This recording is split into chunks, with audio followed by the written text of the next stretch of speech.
Hello and welcome to OLA 2022. Thank you for joining our session Beyond the Binary, Best Practices for Creating a Queer-Friendly Library. My name is Casey Lowry. I work at East Central University and I'm here with Haley Carroll, who works at the Moore Public Library. Sid Stevenson also helped us put this presentation together, but they weren't able to make it for the recording. But all three of us have our contact information at the end of the presentation, and you can feel free to contact any of us if you have further questions, and we're gonna go ahead and get started. So we're gonna sort of split this up into three sections. It's gonna cover a lot of content, and really each topic that we go over in this presentation could probably be its own separate presentation, but there's a lot of information out there that you can do and investigate. We've got a lot of resources throughout this presentation that you can investigate later. But we're going to start out with why this matters. Why do pronouns and inclusivity matter for your library? And then we're going to give you some simple practices that you can implement for yourself and at your library. And then we're going to talk a little bit about systemic changes that you can put into place to try to make more of a lasting impact on your community. All right, so to get started, we'll kind of go over why pronouns are important. So using someone's correct pronouns can have a very positive impact on their mental and emotional well-being. A great way to normalize pronoun sharing is to first share your own. So for example, you can introduce yourself just by saying like, hello, my name is Haley. My pronouns are she, they. There are a couple of quotes from mypronouns.org that just kind of, once again, go over how important it is. So the act of making an assumption, even if correct, sends a potentially harmful message that people have to look a certain way to demonstrate the gender that they are or are not. And it can be offensive or harassing to guess at someone's pronouns and refer to them using those pronouns if that is not how that person wants to be known. And next I have some statistics from the Trevor Project, which were published in 2021. So 75% of LGBTQIA plus youth report that they had experienced discrimination based on their sexual orientation or gender identity at least once in their lifetime. In addition, 1/3 of LGBTQIA plus youth experience parental acceptance, 1/3 experience parental rejection, and the other third do not disclose their identity to parents until they are adults. And there shows a 35% reduced odds of suicide attempts when youth have an LGBTQIA plus affirming space. AKA the library, right? Yes. And so it shows that having at least one accepting adult can reduce the risk of a suicide attempt among LGBTQIA plus young people by 40%. So that's just another way to show how important it is to even some of the smaller things that you can do. It's very important to have that in these people's lives. You could be that one person. You could be that one adult in their life that makes them less likely to risk that. And so whenever the conversation of pronouns comes up, you will hear they is plural. That's not grammatically correct. Well, this is what dictionary.com has to say. They has been in use as a singular pronoun since the 1300s. Among its best known users in history are Chaucer, Shakespeare, and Jane Austen. In addition, you may think that you never use they as singular, but I'm sure you do, because how many times have you said or heard someone say, oh, to each their own, or this customer left their keys? You are using they as a singular pronoun. It is grammatically correct. It's okay. So a quick guide.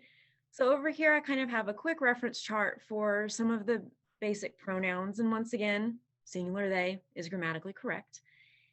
Do not make assumptions based on someone's appearance on what pronouns they may use, which we kind of covered that earlier.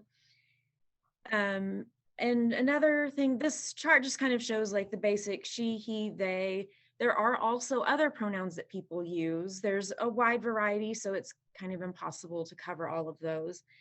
And some people might use a combination. So I personally use she or they. So you might see someone say she/they or in any order.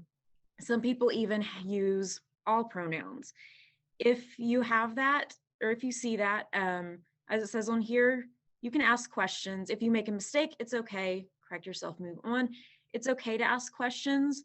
Just be mindful and respectful, because no one owes you an explanation of their identity.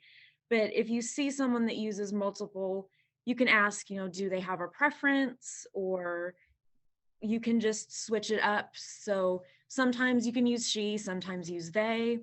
Sometimes people will have a preference, sometimes they don't. And it's okay to ask a question, just as long as you remain respectful in doing that.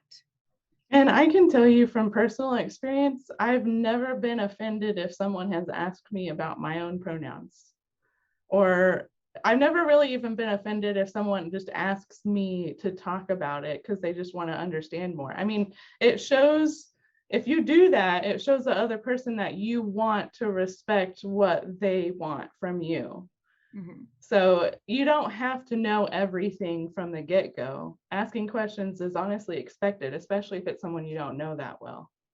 Yes, and sometimes I just approach it as, like, what pronouns do you use? I want to make sure that I am referring to you correctly. So just, if you come at it from a place of respect and that, then I know that I, like Casey said, I appreciate it when someone does that, because it shows that you're being mindful. And then there are so many different identities in the world. You don't have to know all of them. You will never know all of them. You don't have to understand all of the intricacies. Just respect it. As Princess Bubblegum says, people get built different. We don't need to figure it out. We just need to respect it.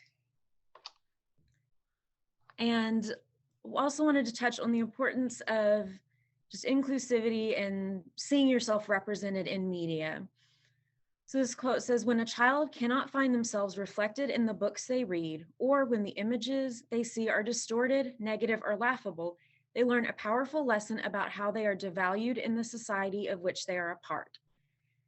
And so seeing positive reflections of themselves in media, it can help, especially starting young, can help them understand more about who they are and build up that confidence and feeling that they belong.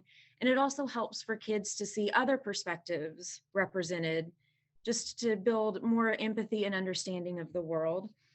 And I know for me personally, reading books and seeing something represented, like, it helped me realize who I am, and that just kind of flipped that switch for me. So without that book, who knows where I would be. I may not be doing this presentation for you today if I hadn't read that one book. So that inclusivity is just very, very important, even to adults.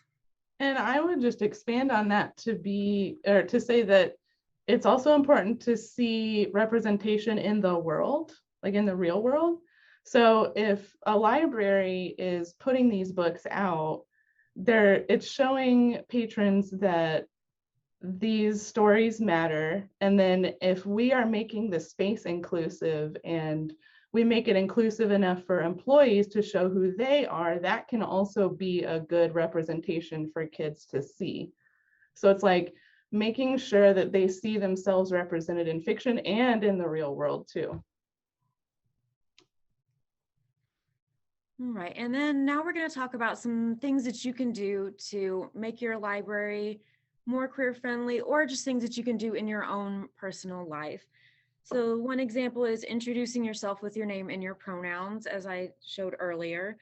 Another thing you can do is wear pronoun buttons or stickers to show that, just kind of without having to say it verbally every time, but you still have that showing.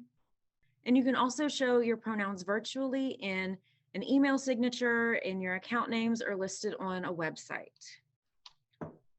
And so one project that I did at my library is I made pronoun buttons for the staff, which you can see in this first picture that's the black and white buttons. It started just as buttons that staff would wear to show that we were an open and welcoming library. And we got a really good response from that. So we actually expanded it to have buttons in our teen area for patrons. And I just have a little sign that says, we respect your pronouns. You can take a button. If you don't see yourself represented, let us know and we'll make one for you. And it's been great. We have actually had people approach us and say, hey, I didn't see a button with my pronouns. Can you make one for me? And that made me so happy.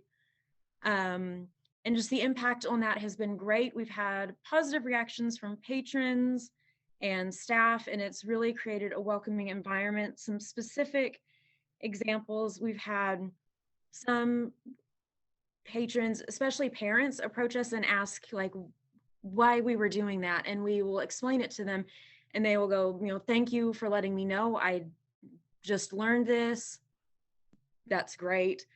We've had people thank us because they feel valid and welcome in the library because we do have those. And we actually had one of our local high schools approach us and they wanted to feature a little thing about this project in their yearbook. And so I'm so excited about that. So this is just another small thing that you can do that can make a really, really big impact. And I'll also just mention that at East Central, I started doing this. I got the idea from Haley, but we ordered some pronoun buttons and put them out at our circulation desk, just like this spring semester. And within the first 2 weeks of class starting, they were all gone. So I think that's pretty indicative of the fact that a lot of students, especially undergraduate, like traditional age students, really, they want this kind of thing at their library. They like to be able to express themselves, and having the library be a place where they can go and see that, oh yes, the library is on board with me on this, makes it a more welcoming space to them. Hopefully those students will be more likely to come back to us in the future. So another thing that we've done at our library is we've made it standard practice to put our pronouns on all of our materials. So you'll kind of see we've got an example of having your pronouns next to your name in Zoom. So if you just go into your Zoom settings and just put your pronouns in there after your name, it'll show up every time you log in. And then we, in the middle here, we have, this is an example of a profile box on our LibGuides. So we have our pronouns there in our information for every librarian. And then we also put it in our email signatures. And one thing that I've noticed is the librarians all started doing this about 1.5 years ago. And I've noticed other faculty and staff on campus starting to do it as well. So we're kind of setting a trend. And I've even had some students, like I taught a class online last year, and I had a student actually say, oh, hey, thanks for showing your pronouns. That's awesome. So I think people really appreciate it. And I have a little example here from my Twitter too, because even if you don't really have a way to do this at your library, you can still just do it on any account that you have in your life. You can put your pronouns there in your Twitter profile, Instagram, Facebook, whatever you use. And it'll just show people who go to your profile that you are supportive. You're supportive of people who have a variety of gender identities. You're showing people that it's not really fair to just assume someone's pronouns. So even if you are cisgendered, if you put your pronouns out there, you're showing other people who are not cisgendered that you're an ally to them. All right, and then here's some ideas for inclusive signage and language that you can have in your library. One example I have up in our teen area is this safe place sign from the Gay, Lesbian, Straight Education Network, or GLSEN. And that's just something that you can find on their website. And we also have it linked at the end with our resources. And then I have another sign on here that I just saw one time and thought it was cute, and it says, be yourself, you matter. And I just love little things like that are just lighthearted and fun, but also send a message across. And then as far as language, just avoid gendered language when possible. And once again, do not make assumptions based on someone's appearance. So instead of saying, oh, the woman on computer 1, you can say the customer on computer 1. So just anytime that you can do those and just kind of train yourself. And I'm still training myself on that sometimes. Yeah, me It's too. not an It takes overnight practice. change. I mean, Haley and I are both non-binary, but we even mess up too because we've grown up, being trained to use gendered language. I mean, nobody's gonna fault you for messing up now and then. Yes.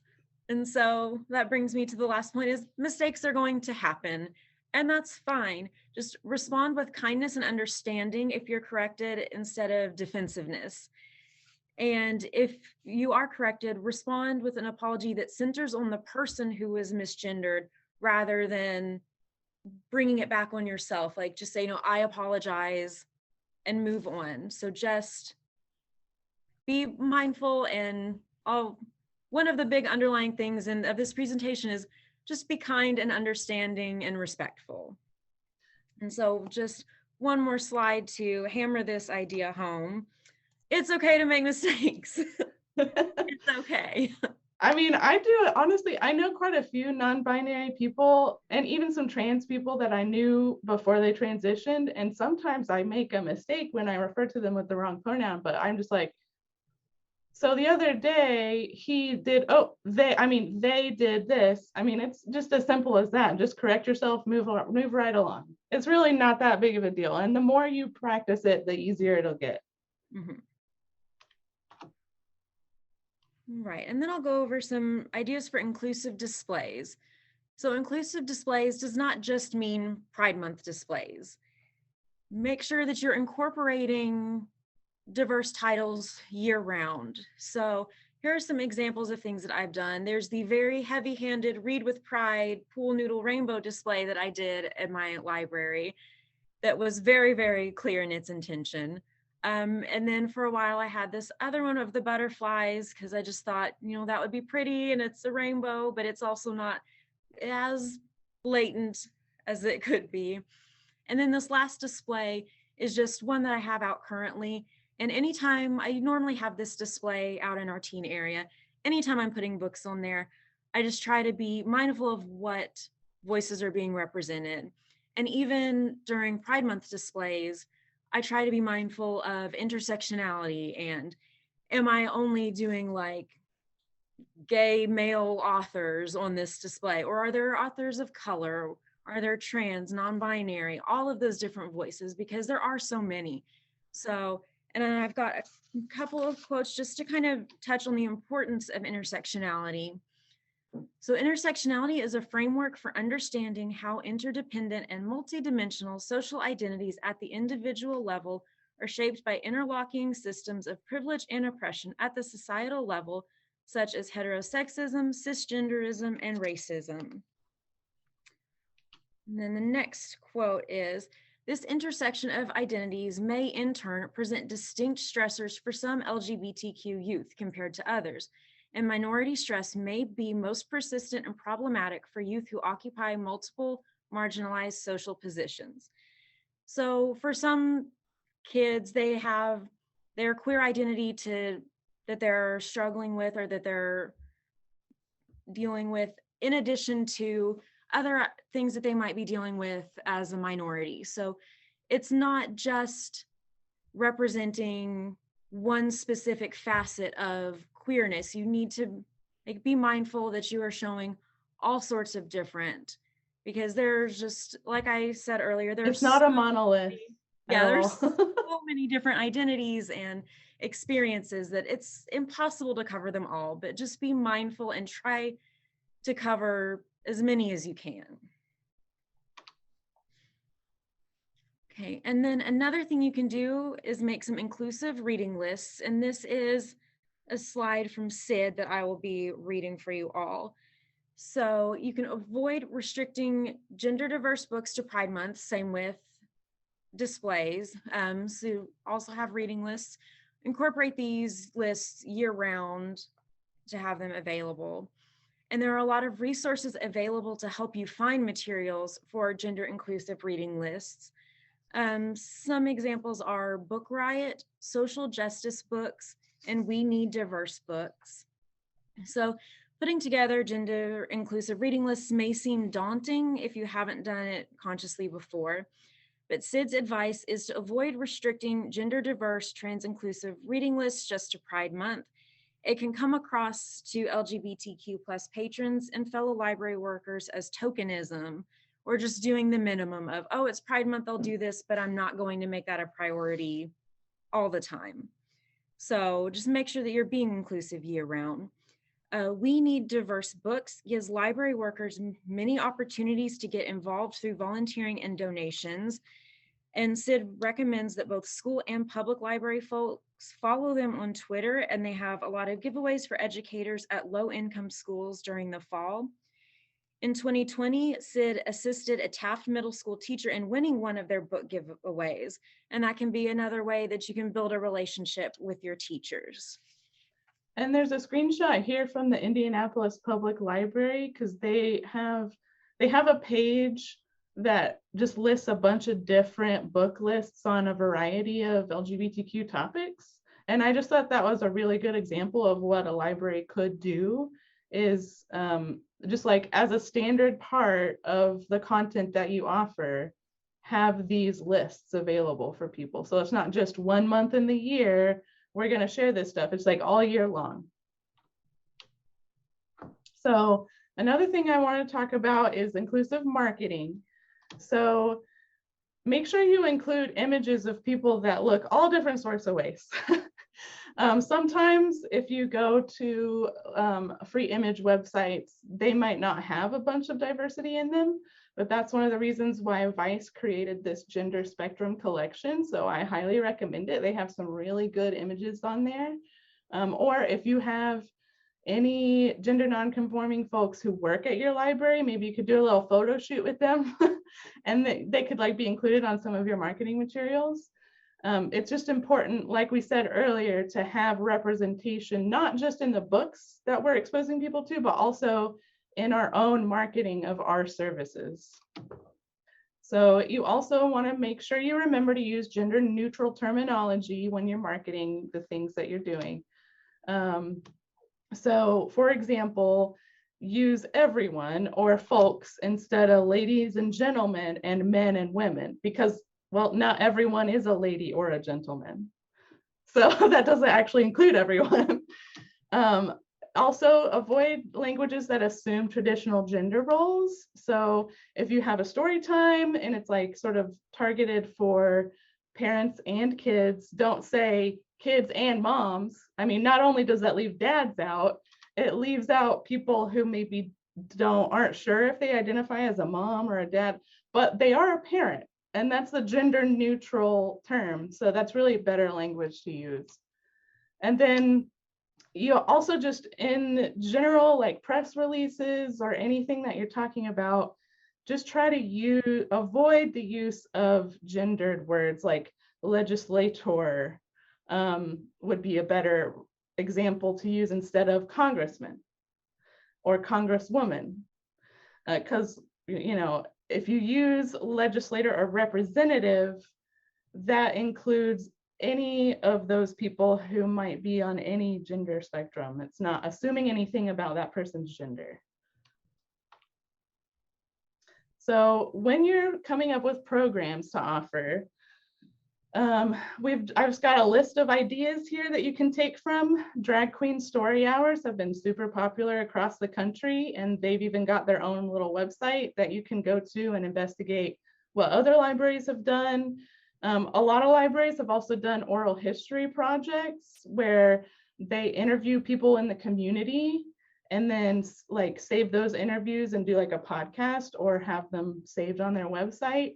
You can also invite queer speakers to come to your library, do a queer themed book club.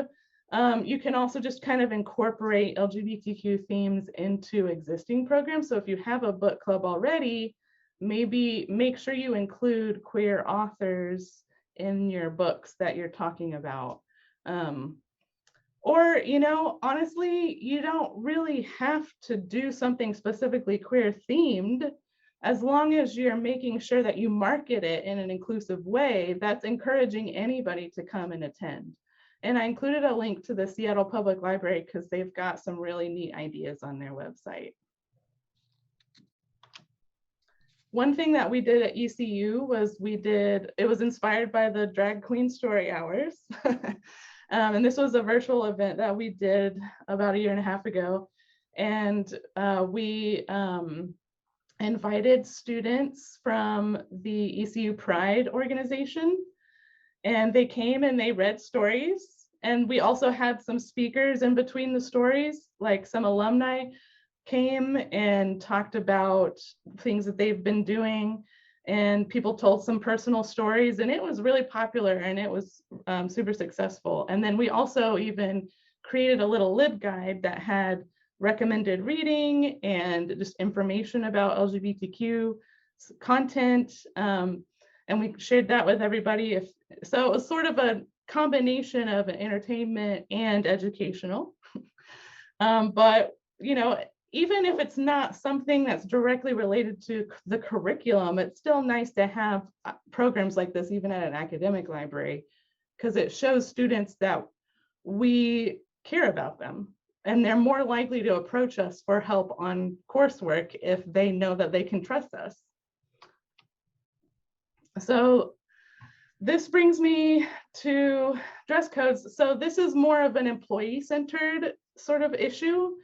You want to make sure that you're not restricting specific genders of your employees to wearing specific things. A lot of dress codes can be very gendered, and that leaves out anybody who doesn't fit into that traditional binary. And that even also includes things like colored hair. Like the person who's sitting in this photo right here, they've got really cool colored hair, and they've got a blazer with lots of colors on it. And traditionally, someone might see that and say that it doesn't look professional, but I would argue that they look perfectly professional. And whoever thinks differently maybe is being a little bit limited in their thinking.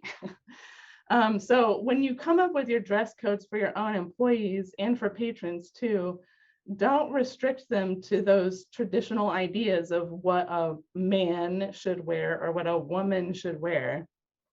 What if they're neither one of those? And also, when you're writing your policies, make sure you use gender neutral language like employees instead of women or men. So I also wanted to include this quote from Jacques Fresco: "We must stop constantly fighting for human rights and equal justice in an unjust system, and start building a society where equal rights are an integral part of the design." So updating a dress code is something that can alter the system in which your employees work, making the space more open to employees, which trickles down to patrons.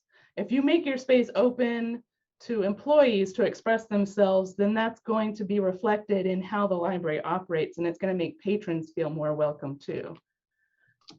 So other policies that you can take a look at are your hiring policies and collection development policies. You can even alter how you do your patron accounts. So if you require people to say what their gender is when they're creating like a library card account, maybe take that off or make it or expand it so that people can put in whatever gender they want and not just give them 2 options. And make sure that you get feedback from people. Don't just come up with these policies based on what you think is best. Try to get feedback if you can from your own employees and also from patrons. Like, come up with some surveys and collect some data before you just make decisions for people. Another thing that you can do is provide training. And this is something that we've started doing at our library. Is we found a couple of videos that we thought were really good and some short articles. And so anytime we hire a new person at the library, we have them watch and read these materials so that they're exposed to this content and so that they are more aware of these things. So if they do encounter a non-binary person, it's not a new thing to them because they've been exposed to it already. So another thing you can do is if you do create a form or a survey, just make sure you're not doing man and woman as your only options. Or just make sure there's a write-in option. Even if you do include a bunch of other options, always make sure you put a write-in option, because you cannot include all identities. Like we were saying earlier, there's an infinite amount of identities out there, and none of them are wrong. All of them are correct. People should be allowed to identify however they want. So, make that an option for them on official forms and surveys, and that'll really go a long way. Also, if you have if you're involved in the strategic planning process, you can work that into your strategic plan. One thing that we did at Linscheid Library is we actually made an entire goal in our strategic plan devoted to identifying the needs of underserved populations and then implementing services targeted specifically for those populations. So, we did some work to try to identify what our underserved populations are. One of those groups was LGBTQ+, and we've done some work to try to research and survey people and come up with these different policies to make sure that our services are more inclusive and try to bring those people into the library, because it is often an invisible group. LGBTQ people, it's not obvious who those people are. So you can't just know by looking at someone that they are non-binary. You can't know just by looking at someone that they're gay. So making sure that you do things that are proactive to welcome them into your library is really important. And then I know this isn't always going to be possible, but if it is, try to get a gender neutral bathroom. People, trans and non-binary people, have to move through a world where they're being forced to pick between the binary, because that's kind of just how our world has been set up for so long. And if you go into an establishment such as a library and they have another option for people who are not in the binary, it's just such a relief. It's like a feeling of relief that, oh, these people understand that I am a person that counts too. I know for myself, I typically just go into the women's restroom if there's only a choice between men and women's. But if I see that the bathrooms are gender neutral, it makes me feel more seen. Because if I just have to choose between man and woman, then I'm kind of feeling like, oh, well, I'm invisible to the people who created these bathrooms. And I know it's not a big, huge thing that's going to cause me stress, but it's these little things that happen in lots of different situations. It's like, it feels a little bit like death by 1,000 cuts. So even if you make a change that seems really small, if you make a bunch of small changes, it can add up to a lot. And for people in the LGBTQ+ community, they are faced with these little minor things that make them feel left out on a constant basis. So anything that you can do to make them feel welcome is going to be a huge deal. It's going to just make the library a safe space for them. Okay, and as you are working and implementing more LGBTQIA+ things into your libraries, there is a very real possibility that you will have challenges like towards books or programs. This is from last year's Banned Books Week from the American Library Association, and it's just a little word cloud that shows the most common reasons that books were challenged. And as you can see, real big right in the center, it's LGBTQIA+. And if I'm remembering correctly, it was the same the previous year too, and possibly the previous year. That is always really big right there in there. So we've got some resources for you if you face those challenges. So first off is know your library's collection and reconsideration policy. If you are familiar with what your library's specific policy is when someone raises an issue with the book. That will take a lot of the stress off of, instead you're just going in and going, oh my gosh, I don't know where to go from here. But also the Equity, Diversity, Inclusion, and Intellectual Freedom Roundtable of OLA is here for you. We have a lot of resources on the website. We have our Intellectual Freedom Toolkit, which has a little blurb about it over here. It has the Library Bill of Rights, state statutes, privacy laws, information and support, sample scripts and sample collection policies, all sorts of stuff. We just got our Intellectual Freedom Action Plan, which is going to be just a little thing that you can have on your name badge that shows some steps that you can do in the moment. So you can keep that with you. So if you're faced with that, you can kind of fall back and have that comfort of, okay, these are the steps that I need to do. Because I know in the moment, it's just kind of like, oh my gosh, what do I do? So we're trying to come up with more resources to help with that. And there's actually a new short, like 3-minute long video training that kind of walks you through the OLA website and the toolkit and those things that we have. EDII also has an LGBTQIA+ resources wakelet, which we've linked.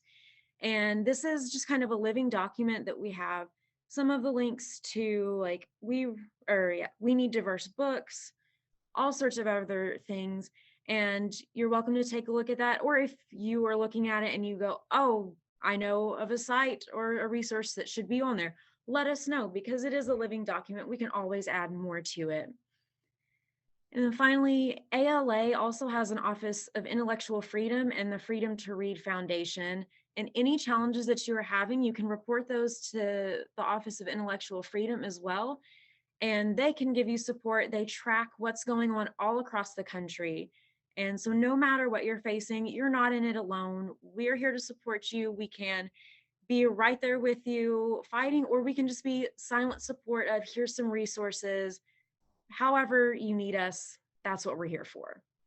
And this is why it's so important to have strong policies to back up what you're doing, because then you can reference those policies when you talk to patrons. And if all of the staff are trained and familiar with these policies, they'll be a little bit more prepared when these things do happen. Because it's kind of, it kind of makes you nervous if someone confronts you and they're like, this book shouldn't be here. Or why are you allowing people to walk around with these different kinds of clothes or different kinds of hair? I mean, like, if you have a policy you can point to back yourself up, it makes dealing with those people a lot easier. So this is a comic from Assigned Mail Comics, which I love. And it's just kind of an example of just showing this is not a trend that's going to go away. More and more people are coming out because our world is getting better at making them comfortable enough to come out. It's not that non-binary and trans people didn't exist in the past. It's that they didn't have a safe place where they could identify as themselves in the past. So libraries can be one of those spaces where they do feel safe. And hopefully in the future, we'll get other kinds of establishments on board and doing the same kinds of things that libraries are doing. Here's a very long list of resources. We'll be sharing this presentation online, so you can go in and investigate some more on your own if you like. There's no shortage of research out there on this, and having some, like, if you're not in charge of your own policies at your institution, having resources like this to back up what you would like to do when you present them to your manager or your director can go a long way. If you have examples of what other libraries have done and like data from studies, that can really help the decision makers in your library get on board with what you're wanting to do. So here is our contact info. Please feel free to share what you're doing with us, or if you have questions about what we've done at our libraries. If you have questions about the program that we did at ECU, feel free to contact me, or you can contact Haley about the button stuff that they've done. And yeah, just, we're here for you. And Haley and I are both also members of the EDII Roundtable, and you can email that roundtable by emailing edii@oklibs.org too. That's always an option. Did you have anything else you wanted to add? I think that's all. Thank you all for watching our session. Don't forget to fill out an evaluation. That will help the conference planning committee get feedback on what went well for the conference and what can be improved. And yeah, so I hope you all have a great virtual conference.